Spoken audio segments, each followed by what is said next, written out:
What's going on, everybody? Welcome back to another episode of I forgot to record a show this week because my brain don't work so good. I simply was not cooking up anything in my brain this past week in regards to content. I don't know what it was. I don't know if it was a depressive episode. I don't know if my brain just turned off. I don't know if I was having an unconscious or a subconscious existential crisis, but I was prepping to record for Tuesday as I normally do, and I just felt that the content that I was going to deliver was not up to the standard that I do set for myself. Like I was prepping, and there really wasn't much for me to talk about. Like, yeah, there was nothing going on up here this past week. So, there's all this stuff going on with Aaron Rodgers. I may do a standalone video on that to just, give my thoughts on this whole wacky situation that's going on. There was also the Miami Heat are kind of struggling or have been struggling this entire season, and I wanted to discuss that a little bit, but the research I was doing, I just felt that it wasn't up to I just felt that it wasn't up to something that I would feel comfortable releasing. There was that stuff going on with John Morant, how he's seeking counsel now for, the situation that had been going on with him being caught flashing a gun, or not even flashing, but pulling a gun out during his Instagram live stream. There was one topic, though, that I wanted to discuss, and it's Walker Kessler. The Utah Jazz are one of the more impressive stories this year. A team that was seemingly set to rebuild and are only 3 games under 500 with the roster that they have. They don't have a superstar on the roster. I mean, Lauri Markkanen has had a fantastic season, so shout out to him. I mean, there is really nothing that points to this team being outside of like the 4 worst teams in the league. Like, this was a squad that was supposed to be down in the dumps with the Rockets, with the Pistons, contending for Victor Wembanyama. And instead, on the heels of Lauri Markkanen's All-Star season, they are 1 game out of the play-in. Now, someone else who has fueled their success greatly is Walker Kessler, the rookie center out of Auburn, who is having one of the most impressive rookie seasons from a defensive point of view. And what I'm about to say, I truly believe this. In the last day, I've watched 467 hours of Walker Kessler video, going all the way back to his CYO days. And I'm ready to conclude that this young man is a future defensive player of the year candidate. 7'1" with a 7'5" wingspan. Okay, he's got the physical traits.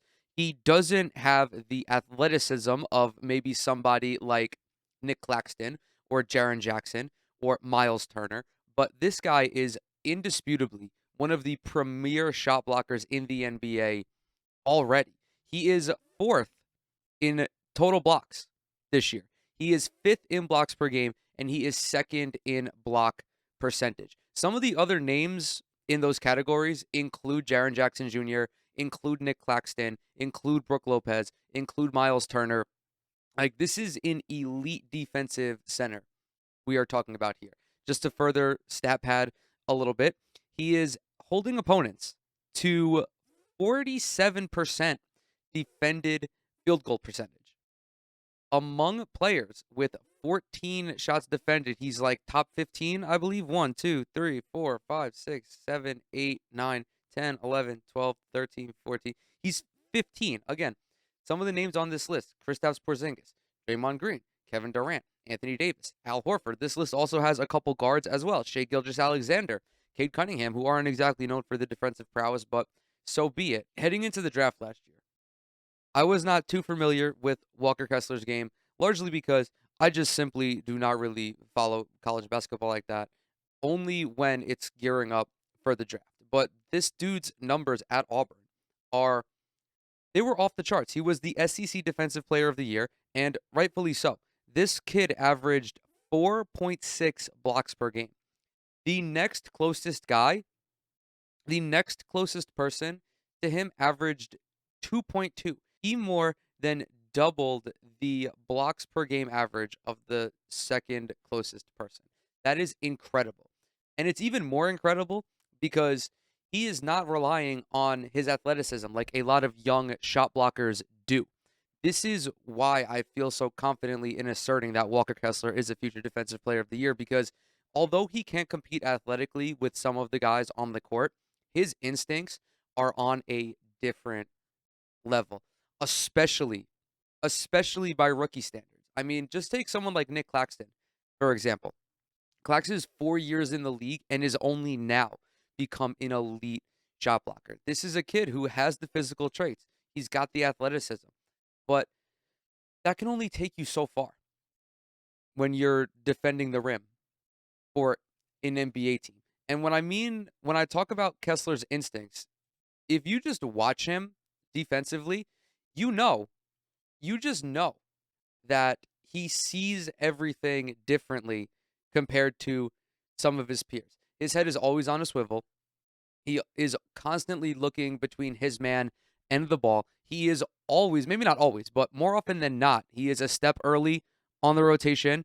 He's seldom, I mean, this is redundant, but he is seldom late on rotations. He doesn't really get beat that often, even when having to guard a guy like Anthony Davis, for example, who is an incredible talent. Kessler does a great job at moving his feet, sliding with Anthony Davis, who's a big body. Like Anthony Davis is a massive guy to have to defend. And for Kessler to be able to throw him off his game even a little bit, I think speaks volumes to just his overall feel for the game and his overall awareness on defense, which is as important as your athleticism. Now, I talk about this one ratio a lot. When you're looking at an elite shot blocker, the one way to tell beyond looking at blocks per game, beyond looking at defended field goal percentage, is if you check the ratio between their personal fouls and their blocks per game. A lot of guys early in their career have an exorbitant number of fouls called against them. Like just as shot blockers. And we're gonna compare Jaren Jackson Jr. So as a rookie, Jaren Jackson Jr. averaged 1.4 blocks per game compared to 3.8. Now this year, Jaren Jackson is having his most effective season defensively, a league leading 3.1 blocks per game, but also only fouling 3.5 times per game. That is an acquired skill that big men typically don't master until they're later on in their careers. Like, again, talk about somebody like Brook Lopez. Early in his career, having watched from experience, I would not consider Brook Lopez an elite shot blocker. He blocked a lot of shots off of his size alone and because there was a lot more play in the paint back then. But no one was thinking about Brook Lopez on the all-defensive team up until a few years ago when he matured as a defender, when he figured out the minutia of contesting shots, of picking when to try to block a player shot and choosing to just alter it. That is a huge step that young defensive centers have to make when they're coming up in the league. Now, Kessler, as a rookie, is averaging 2.3 blocks per game and 2.3 fouls per game. It is an equal ratio between those two. He has a remarkable understanding of his space on the basketball court. He's got a remarkable understanding of his opponents as well. Like as a rookie, for him to be able to be this effective when he really has no prior experience going up against any of these other dudes except for the guys that he played against in college, like being able to stick with the premier centers in the league, being able to not fall for their go-to moves or just being able to again just bother them ever so slightly is truly remarkable for him at this age. Again, he's 21 years old. Now, if he were a little bit older, maybe there would be some more crossover. Like I talked about this with Mikal Bridges. Mikal Bridges is having this explosive season with Brooklyn because the skill set was already there because he was a mature NBA player having spent 3 years in college. Same thing with Jalen Brunson, Malcolm Brogdon, all these dudes that stay longer in the NCAA generally come into the NBA and have a more robust fundamental understanding of basketball because the college game is more predicated on that. It isn't as there is I don't know how to explain it, like, but I'm sure you guys know what I'm talking about. But the college game is much more rooted in fundamental play and team play because the focus of the college basketball team isn't necessarily always the player as it is in the NBA. But Walker Kessler is not that. He is a 2-year college player. He went to UNC as a freshman, barely played 250 minutes in 29 games before transferring to Auburn and having this incredible, like, historic season, like fifth most blocks in conference history, I believe, trailing guys like Shaquille O'Neal, Anthony Davis, and Jarvis Bernardo. Just a remarkable understanding of all of the little things that a lot of guys don't understand, again, until they're later in their career, like Jaren Jackson, who's been in the league for 4 years, like Nick Claxton, who's been in the league for 4 years, like Miles Turner, who's been in the league for what, close to 7 or so, or Brooke Lopez, who's been in the league for literally ever. The one thing I am a little apprehensive about in regards to this proclamation that I'm explaining is I don't know if Walker Kessler will be like a defensive player of the year every year kind of guy. Kind of like how Draymond Green was, because I do feel that in order to be that kind of guy, you have to again be undeniably the most dominant player at your position, like Ben Wallace, for example. And I just feel that the class around Walker Kessler and the type of guys who share his style is so deep that it's just gonna be a toss up every year. Again, Turner, Clax, Triple J, and again, we don't know what any of these guys are going to look like coming up out of college. But yeah, I don't know if he will be like a dominant defensive player of the year like we saw with Ben Wallace in the early 2000s, but he's going to be one of the more productive defensive centers in the league for the majority of his career.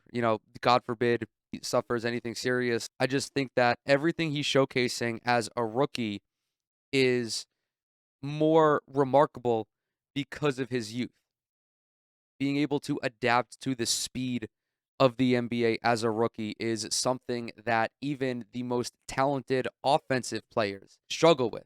It's not something that every player can do. I mean, even lottery talents come in and struggle sometimes on both ends of the ball.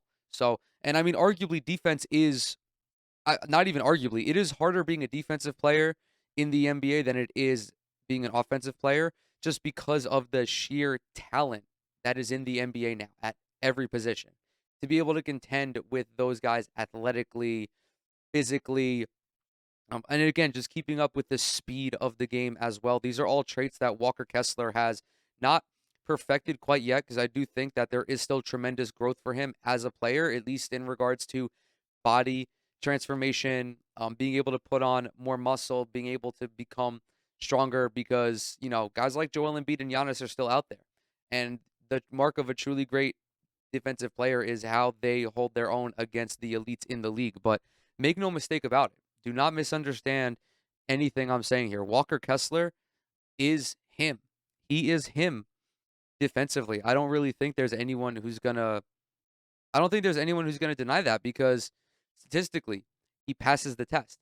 He passes the eye test as well. He passes every test as a 21-year-old rookie who was drafted in the middle of the first round. So, yeah, shout out to Walker Kessler. Um, I would say that he's not getting enough love, but everyone on the Utah Jazz has been getting love.